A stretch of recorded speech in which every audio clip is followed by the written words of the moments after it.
Hello guys, അപ്പോൾ നമ്മൾ ഇന്നൊരു ഗരം മസാല ഉണ്ടാക്കുന്ന വീഡിയോസ് ആയിട്ടാണ് കേട്ടോ വന്നിരിക്കുന്നത്. അപ്പോൾ ഞാൻ നമ്മളെ ബിരിയാണി ഓർഡർ ഉണ്ടാകുമ്പോഴും അതേപോലെ എപ്പോഴും ഗരം മസാലൻ്റെ എല്ലാ ആവശ്യത്തിനും ഞാൻ വീട്ടിൽ തയ്യാറാക്കുന്ന ഗരം മസാല ഇതേപോലെ ഉണ്ട് ചെയ്യുന്നത്. ഫസ്റ്റ് നമ്മൾ പട്ട ഒരു 10 ഗ്രാം പട്ട എടുത്തു, കറുകപ്പട്ട 10 ഗ്രാം, അതേപോലെ ഗ്രാമ്പു 10 ഗ്രാം, പിന്നെ ഏലക്ക 10 ഗ്രാം കേട്ടോ. അങ്ങനെ എല്ലാതും 10 ഗ്രാം അളവ് വെച്ചുകൊണ്ടാണ് ഞാൻ എടുക്കുന്നത്. പിന്നെ നമ്മളെ ജാതിപത്രി ഒന്നും അത്ര അളവ് വേണ്ട കേട്ടോ, അത് അതിനൊരു നല്ല കുത്തൽ വരും. അപ്പോൾ ഏലവും പട്ടയും ഗ്രാമ്പും എടുത്തിട്ട് ഒരു പാത്രത്തേക്ക് മാറ്റി കൊടുത്തിട്ടുണ്ട്. ഇനി നമ്മൾ തക്കോലുണ്ടല്ലോ, സ്റ്റാർ എന്നൊക്കെ പറയില്ലേ, നമ്മളെ ഗരം മസാലയിൽ മെയിനായിട്ട് ഉപയോഗിക്കണേ തക്കോലം പറയുന്ന സംഭവമാണ് കേട്ടോ, ഒരു സ്റ്റാർ പോലെ ഉണ്ടാവണേ. അപ്പോൾ അതും 10 ഗ്രാം എടുത്തേക്കണം കേട്ടോ.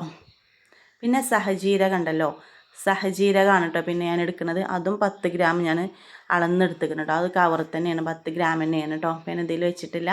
പിന്നെ അതാ ജാതിപത്തിരി കേട്ടോ, 2 ഗ്രാമോളം എടുത്തിട്ട്, ഇത് 10 ഗ്രാം ഉണ്ടായാൽ നല്ല കുത്തലുണ്ടാവും. അതിൻ്റെ അതേ ടേസ്റ്റ് തന്നെയാണ് ഈ ജാതിക്ക കുരുവിൻ്റെ പരിപ്പിനും കേട്ടോ. അപ്പോൾ 2 കുരുവിൻ്റെ പരിപ്പ് എടുത്തിട്ടുണ്ട്. അപ്പോൾ അത് 2 ഗ്രാമും പിന്നെ 2 കുരുവിൻ്റെ പരിപ്പുമാണ് കേട്ടോ ചേർത്തിക്കണേ.